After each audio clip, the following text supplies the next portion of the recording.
प्रिय विद्यार्थियों, आप सभी को स्वागत है आपके अपने इस प्यारे से YouTube channel SLD educational academy पे। चलिए विद्यार्थियों, आज हम लोग देखने वाले हैं जो आपका अंडरस्टैंडिंग इंडिया है ना, वीएसी पेपर। इस पेपर का जितना भी लॉन्ग क्वेश्चंस आपका सिलेबस के अकॉर्डिंग क्रिएट होगा 15 नंबर का, वो सारा क्वेश्चंस आज यहाँ पे डिस्कस करने वाले हैं। आप लोग कंटिन्यू हमारे साथ बने रहें। चैनल पे नए हैं तो चैनल को सब्सक्राइब कर लीजिएगा और आप लोगों से रिक्वेस्ट है कि आप लोग इस वीडियो को देखने के बाद इसे जो है वो ज़्यादा से ज़्यादा लोगों तक शेयर कर दीजिएगा, ताकि उन लोगों तक भी पहुंच सके दोस्तों जिन लोगों को ये वीडियो आवश्यकता है। ठीक है, इसका पैटर्न क्या होगा, कितने नंबर का पूछेगा, कितना आपका टाइमिंग होगा, सारा चीज़ें के ऊपर हम लोग बात कर चुके हैं, है ना, बारीकी से। और एक नंबर का जितना भी क्वेश्चंस था, ये सारे क्वेश्चंस को हम लोग प्रीवियस के लेक्चर में देख चुके हैं। ठीक है, अगर अभी तक आप लोग टेलीग्राम चैनल को नहीं ज्वाइन किए हैं तो आपको इस वीडियो का डिस्क्रिप्शन बॉक्स में आपको इसका लिंक मिल जाएगा, वहां से आप टेलीग्राम चैनल को ज्वाइन कर लीजिए। ठीक है, क्योंकि टेलीग्राम चैनल के ऊपर आपको सबसे पहले जो है वो आपको पीडीएफ मिलेगा और पीडीएफ के साथ साथ आपको जो है वो आपके यूनिवर्सिटी से रिलेटेड जानकारी सबसे पहले आपको प्रोवाइड किया जाएगा। ठीक है, तो आप लोग टेलीग्राम चैनल को ज्वाइन करना बिल्कुल मत भूलिएगा। ठीक है, अभी तक अगर नहीं ज्वाइन किए हैं तो इस वीडियो का डिस्क्रिप्शन बॉक्स में आप जाके ज्वाइन कर सकते हैं। ठीक है, जितने भी सेमेस्टर 1 के विद्यार्थी हैं, है ना, चाहे बीए, बीएससी, बीकॉम, उन सभी के लिए यह वीडियो जो है वो बेहद इंपॉर्टेंट होने वाला है। चाहे आप प्रमोट कर चुके हैं या आप रेगुलर हैं, है ना, सभी के लिए। ठीक है, कोई भी यूनिवर्सिटी से आप देख रहे हैं, है ना, अगर आपका सिलेबस सेम है तो ये आपका वीडियो बहुत ही हेल्पफुल होने वाला है, क्योंकि यहाँ पे आज जो आपको क्वेश्चंस दिया जाएगा वो आपका एक और दो क्वेश्चंस नहीं बल्कि 50 क्वेश्चन से प्लस क्वेश्चंस है ना। और अगर आप इतना कर लीजिएगा तो इससे बाहर एक भी क्वेश्चन आपको नहीं पूछेगा, ये हमारा विश्वास है और आप इस पर विश्वास बनाए रखिए। जितने लोग भी ट्रस्ट करके आप लोग एसएलडी को ज्वाइन किए हैं उन सभी लोगों को हम बता रहे हैं कि इससे बाहर एक भी क्वेश्चन नहीं आएगा, इतना कर लीजिए, आप बेफिक्र हो जाइए। ठीक है, देखिए यहाँ पे सिर्फ आपका कलेक्शन है आपका क्वेश्चंस का। ठीक है, लेकिन क्वेश्चंस का आंसर आपको जो है उसका गेस्ट पेपर के तौर पे आपको हम पहले ही टारगेट बैच में प्रोवाइड कर चुके हैं, है ना, टारगेट बैच में आपको दे चुके हैं। और जो लोग टारगेट बैच को नहीं ज्वाइन किए हैं, अभी आप लोग टेलीग्राम चैनल को ज्वाइन कीजिए, जस्ट अभी, है ना, आप लोगों को टेलीग्राम चैनल पे ही प्रोवाइड कर दिया जाएगा। ठीक है, देखिए एक एक क्वेश्चंस को हम बारीकी से डील करेंगे, आप लोग कंटिन्यू बने रहिएगा। अगर आपको किसी भी प्रकार से कोई भी प्रश्न में कोई समस्या आता है तो आप कमेंट सेक्शन में कमेंट करके हमसे बेहिचक पूछ सकते हैं, आपके साथ हमेशा हम खड़े हैं। ठीक है, देखिए यहाँ पे पहला क्वेश्चन है आपका, महावीर स्वामी के जीवनी और उनके उपदेशों के बारे में लिखिए।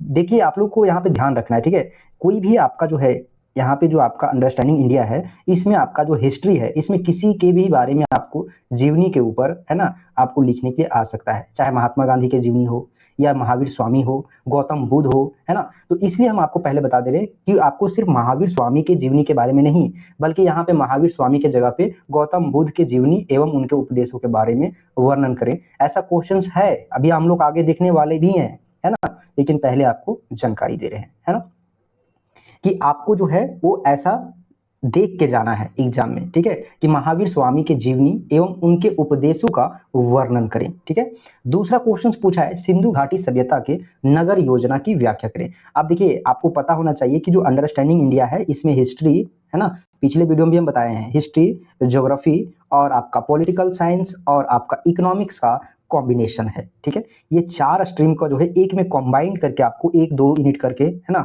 2 यूनिट 1 यूनिट करके आपको दिया गया है सिलेबस में। ठीक है, सिलेबस को एनालिसिस किए होंगे तो बहुत ही अच्छे तरीके से आप लोग भली भांति आप लोग इस बात को समझ पा रहे होंगे, है ना। देखिए दूसरा जो आपका क्वेश्चन है वो भारत में वैदिक सभ्यता के धार्मिक सांस्कृतिक आयामों की व्याख्या करें। ठीक है, इसके बारे में आपको बताया गया है, जो आपका भारत में वैदिक सभ्यता है ना, उसका धार्मिक सांस्कृतिक है ना, उन सभी का जो आयाम है उसके बारे में व्याख्या करना है। ठीक है, बहुत ही सिंपल और सरल तरीके से इसको जो है ना गेस्ट पेपर में आपको आंसर दिया हुआ है। ठीक है, टारगेट बैच में जो लोग देख रहे होंगे उन लोगों को पता होगा। ठीक है, उसके बाद देखिए यहाँ पे आपको आगे जो क्वेश्चन पूछा है ना, भारतीय स्वतंत्रता आंदोलन में सुभाष चंद्र बोस के योगदान की व्याख्या करें, है ना, बहुत इंपॉर्टेंट क्वेश्चन है और इस क्वेश्चन का आने की चांस आपका 100% हम रखते हैं। 4 सेट में से कोई एक सेट में आपको जरूर देखने के लिए मिलेगा। ये आपका वीवीआई क्वेश्चन है, इसको आप लोग नोट कर लीजिए, है ना, आपको किसी ना किसी एक सेट में इसको देखने के लिए मिल जाएगा। ठीक है, अगर एक सेट में अगर इस तरीके से पूछता है, ठीक इसका दूसरा रूप देखिए यहाँ पे, है ना, भारत के स्वतंत्रता संग्राम में सुभाष चंद्र बोस की जो भूमिका है उसका मूल्यांकन कीजिए। दोनों सेम है। ठीक है, सिर्फ पूछने का तरीका चेंज कर दिया है आपको, है ना। अब अगर ये दोनों अगर 2 सेट में आ गया तो तीसरा सेट में भी हो सकता है आपको कि भारत के स्वतंत्रता संग्राम में सुभाष चंद्र बोस की जो है वो भूमिका पर प्रकाश डालें। उसके बाद देखिए आगे आपको क्या पूछ सकता है ना, भारत के स्वतंत्रता संग्राम में सुभाष चंद्र बोस की भूमिका पर प्रकाश डालें। ठीक है, देखिए तीनों क्वेश्चंस आपका एक दूसरे से रिलेट है ना, एक दूसरे से रिलेवेंट है ना। आप देख सकते हैं यहाँ पे क्या पूछा है, योगदान की व्याख्या करें, भूमिका का मूल्यांकन करें या फिर भूमिका के ऊपर प्रकाश डालें। तो 3 सेट के लिए आपको अलग अलग सेट में अलग अलग तरीके से पूछ सकता है, तो आपको यहाँ पे हड़बड़ाना नहीं है। ठीक है, अब देखिए एक और क्वेश्चन है यहाँ पे, भारतीय स्वतंत्रता सेनानी के रूप में सुभाष चंद्र बोस के योगदान की चर्चा करें। ठीक है, आपका सुभाष चंद्र बोस से कितना क्वेश्चंस क्रिएट हो रहा है देख सकते हैं आप लोग, है ना। सारे क्वेश्चंस को बारीकी से डील करके जाइएगा, है ना। सारा क्वेश्चंस आपका इंपॉर्टेंट है, इसलिए तो आपको हम बोल रहे हैं कि ये आपका 100% चांस है, कोई एक ना एक सेट में, 2 सेट में, 3 सेट में आपको कोई ना कोई सेट में आपको ये सुभाष चंद्र के बारे में आपको मिल जाएगा। और सबसे बड़ी बात कि आपका हूबहू एज इट इज जैसा यहाँ पे क्वेश्चंस दिख रहा है वैसा ही वहां पे क्वेश्चंस दिखेगा। ठीक है, उसके बाद देखिए भारतीय स्वतंत्रता आंदोलन में महात्मा गांधी के योगदान का वर्णन करें। ठीक है, ये भी क्वेश्चंस बेहद इंपॉर्टेंट है। ठीक है, उसके बाद देखिए झारखंड के प्रमुख स्वतंत्रता सेनानी के योगदानों का जो है योगदान का व्याख्या करें, सेनानियों का योगदान का व्याख्या करें। ठीक है, झारखंड के जो प्रमुख स्वतंत्रता सेनानी रहे हैं, है ना, उन सभी सेनानियों का योगदान क्या था, ठीक है, स्वतंत्रता में, उनके बारे में व्याख्या करने के लिए बोला है। उसके बाद देखिए आगे आपको बोला है भारत के भौतिक भूगोल की विशेषताओं का वर्णन करें। ठीक है, जो भारत का भौतिक भूगोल है उसका विशेषता क्या है उसके बारे में, ये ज्योग्राफी का पोर्शन है आपका। ठीक है, और इसी क्वेश्चंस को दूसरी सेट में आपको पूछ सकता है कि भारत की भौतिक विशेषताओं पर प्रकाश डालें। ठीक है, 2 क्वेश्चंस 2 तरीके से, लेकिन क्वेश्चंस का आंसर सेम होगा। ठीक है, और दोनों क्वेश्चन सेम ही पूछ रहा है आपको। ठीक है, लेकिन पूछने का तरीका थोड़ा सा चेंज कर दिया है ना। भारतीय जलवायु को प्रभावित करने वाले कौन कौन से कारक हैं, है ना, यानी कि जो आपका इंडियन क्लाइमेट है उसको इफेक्ट करने वाला जो आपका फैक्टर है ना, जो कारक है, उसके बारे में आपको एक्सप्लेन करना है। भारतीय संविधान के प्रमुख विशेषताओं का वर्णन करें। ये संविधान वाला आप लोग जरूर से करके जाइएगा, आप लोगों से रिक्वेस्ट है, इसको भी आप लोग वीवीआई कर लीजिए। ठीक है, एकदम वीवीआई है, आपको चारों सेट में आपको ये चीज देखने के लिए मिलेगा। भारतीय संविधान की जो है वो प्रमुख विशेषताओं का वर्णन करें, अदरवाइज आपको ये नहीं पूछेगा। तो इसके जगह पे मौलिक अधिकारों से आप क्या समझते हैं, भारतीय संविधान में प्रदत्त मौलिक अधिकारों का वर्णन करें। ठीक है, या तो फिर इसी क्वेश्चंस का दूसरे भाषा में आपको पूछ सकता है, यहाँ पे देख सकते हैं भारत के संविधान में वर्णित मौलिक अधिकारों का वर्णन करें। ठीक है, या फिर भारतीय संविधान में निहित मौलिक अधिकारों का वर्णन करें। देखिए क्वेश्चंस पूछने का तरीका कितना है। ठीक है, और ये आपका 100% आप वीवीआई कर लीजिए, ये वेरी वेरी इंपॉर्टेंट है ना। ऐसी तो आपको हम जितना भी क्वेश्चंस दे रहे हैं ये सारा इंपॉर्टेंट है, लेकिन उसमें से भी कुछ खास है, इससे बाहर एक भी क्वेश्चन आपके एग्जाम में देखने के लिए नहीं मिलेगा।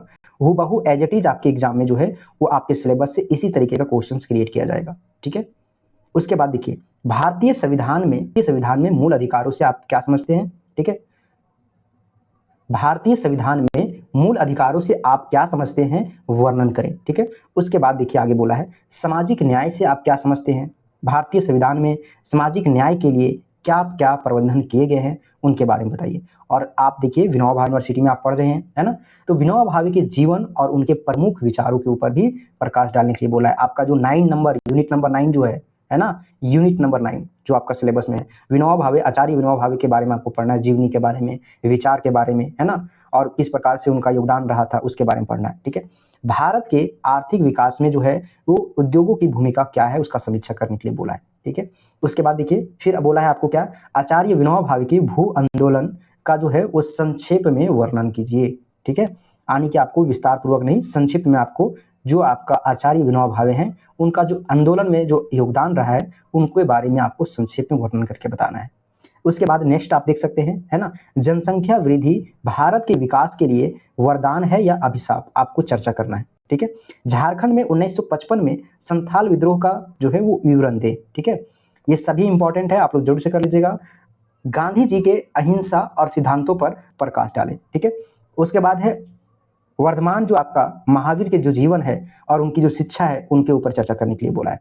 यहाँ पे गौतम बुद्ध, महावीर, है ना, ये सभी चीज आपका बहुत इंपॉर्टेंट है, इनके जीवनी, इनका शिक्षा, इनका योगदान जो है वो आपको लिखने के लिए आएगा ही आएगा। उसके बाद हड़प्पा सभ्यता की प्रमुख विशेषताओं पर प्रकाश डालें। ठीक है, जो हड़प्पा सभ्यता था उसका प्रमुख विशेषता क्या था, है ना, मेजर कैरेक्टरिस्टिक्स जो आपका है उसके बारे में एक्सप्लेन करना है। ठीक है, झारखंड में बिरसा मुंडा आंदोलन का विवरण दें। ठीक है, उसके बाद देखिए आगे बोला है गौतम बुद्ध की जीवनी और शिक्षाओं का वर्णन करें। मिल गया, अभी जस्ट हम ऊपर बात कर रहे थे आप लोगों को, ठीक है, कि आपका महावीर की जीवनी के बारे में आपको दिया है, ठीक, यहाँ पे आपको गौतम बुद्ध की जीवनी के बारे में भी पूछ सकता है, ठीक है।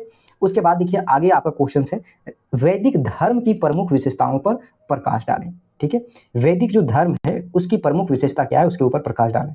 भारत में कृषि के निम्न उत्पादकता के कारणों का विश्लेषण करें, ठीक है। जो आपका भारत है, इस भारत देश में जो आपका कृषि क्षेत्र में जो निम्न उत्पादकता हो रहा है, उसके पीछे क्या क्या रीजन रहा है, उसके बारे में आपको एक्सप्लेन करके बताना है, ठीक है। उसके बाद देखिए आगे क्वेश्चंस, राजनीतिक उपकरण के रूप में अहिंसा और सत्याग्रह की अवधारणा का विश्लेषण करें, ठीक है। और इसी क्वेश्चन को दूसरे भाषा में आपको पूछा जा सकता है कि सत्याग्रह और सामाजिक न्याय की अवधारणा का विश्लेषण करें, ठीक है।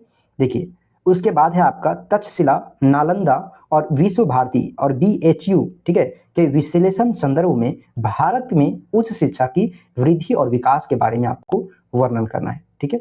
उसके बाद नेक्स्ट क्वेश्चन है, भारत में बौद्ध धर्म के उदय का कारणों और साथ ही साथ उसका जो है वो क्या रीजन रहा था, है ना, कारणों का विश्लेषण कीजिए, ठीक है। उदय के कारणों का विश्लेषण कीजिए। भारत में कृषि के पिछड़ेपन का जो है यहाँ पे कारण होगा दोस्तों, कर लीजिएगा आप लोग, ठीक है, मिस टाइप है ना। कारणों का विश्लेषण कीजिए। अभी ऊपर में पूछे थे आपको निम्न, है ना, भारत में कृषि क्षेत्र में जो निम्न उत्पादकता है, ठीक है, वो चीज आपका इसी दूसरे भाषा में आपको पूछ सकता है कि भारत में कृषि के पिछड़ेपन के कारण क्या है, उसके बारे में विश्लेषण कीजिए, ठीक है।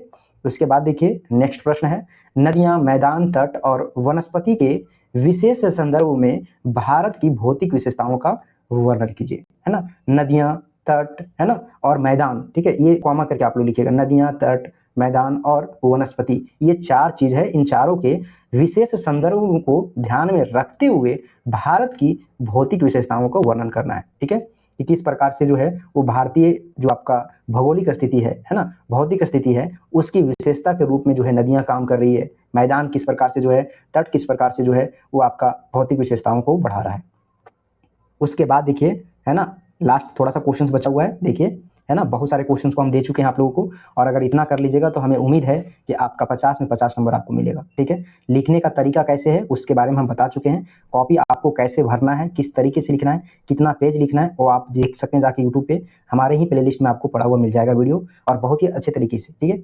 IIT और एक आपका जो है क्या है, आपका यहाँ पे एक IIM है ना, IIT और IIMS जो है ना, MMS, ठीक है, IIT और आपका क्या है IIMMS के विशेष संदर्भ में भारत की उच्च शिक्षा की वृद्धि और विकास के बारे में वर्णन करने के लिए बोला है, ठीक है। उसके बाद बोला है भारत में जैन धर्म के विकास की विवेचना करें, है ना। और उसके बाद क्या बोला है, आचार्य विनोबा भावे की जीवनी और उनकी शिक्षाओं का, है ना, संक्षिप्त वर्णन कीजिए। प्रवास भारत में जनसंख्या वितरण को किस प्रकार से प्रभावित करता है, चर्चा कीजिए। ये आपका टोटल क्वेश्चंस जो है वो 50 से प्लस होगा क्वेश्चंस, क्योंकि ऑब्जेक्टिव में भी हम बहुत सारे क्वेश्चंस को दिए हैं। तो ये जो आपका कॉम्बाइन है आपका, है ना, आपका देख सकते हैं यहाँ पे सब्जेक्टिव और ऑब्जेक्टिव, है ना। सब्जेक्टिव और ऑब्जेक्टिव का मतलब यहाँ पे ऑब्जेक्टिव मतलब MCQ नहीं, है ना, आपका 1 नंबर 1 लाइनर जो क्वेश्चन है ना, 1 अंक का, उसके हम बात कर रहे हैं, ठीक है। तो इस प्रकार से टोटल आपको दिया गया है, इतना क्वेश्चन आप लोग कर लीजिए, बेफिक्र हो जाइएगा, है ना, और बिंदास रहिए, ठीक है। इसका टेलीग्राम अभी आप लोग ज्वाइन कर लीजिएगा, टेलीग्राम पे आपको इसका PDF मिल जाएगा देखने के लिए। चलिए फिर एक नई वीडियो में मिलते हैं, तब तक के लिए आप लोगों को बहुत बहुत धन्यवाद। हमारे साथ इसी तरह कंटिन्यू बने रहें। अगर चैनल पे नए हैं दोस्तों, चैनल को सब्सक्राइब कर लीजिएगा, वीडियो को लाइक कर दीजिएगा, और आप लोग इस वीडियो को ज़्यादा से ज़्यादा लोगों तक शेयर कर दीजिएगा। आपके सहयोग से ही संभव है, ठीक है।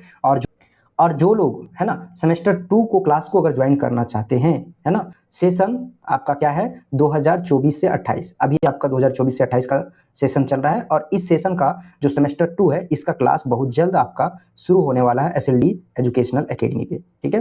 तो आप लोग हमसे कॉन्टैक्ट कर सकते हैं 8877269042, आपको मैसेज करना है, ठीक है। मैसेज करके आपको कोर्स का कंप्लीट जो है वो जानकारी मिल जाएगा, ठीक है। स्क्रीन पर भी आपको नंबर दिख रहा होगा, और आपका कोर्स से रिलेटेड पूरे डिटेल से जानकारी दिया हुआ है, ठीक है। इसको आप देखिए और समझिए, और अच्छे तरीके से आप अगर रिजल्ट को बनाना चाहते हैं तो आप हमारे साथ जुड़िए। बहुत ही मिनिमम फी में, एकदम कम पैसे में आपको कंप्लीट जो है सिलेबस कवर कराया जाएगा, और आपको एक पेपर नहीं बल्कि आपका 6 पेपर का जो है वो कंप्लीट मटेरियल्स आपको प्रोवाइड किया जाएगा। तो आप हमारे साथ जुड़िए, रिजल्ट को बेहतर बनाइए, ठीक है। चलिए फिर एक नई वीडियो में मिलते हैं।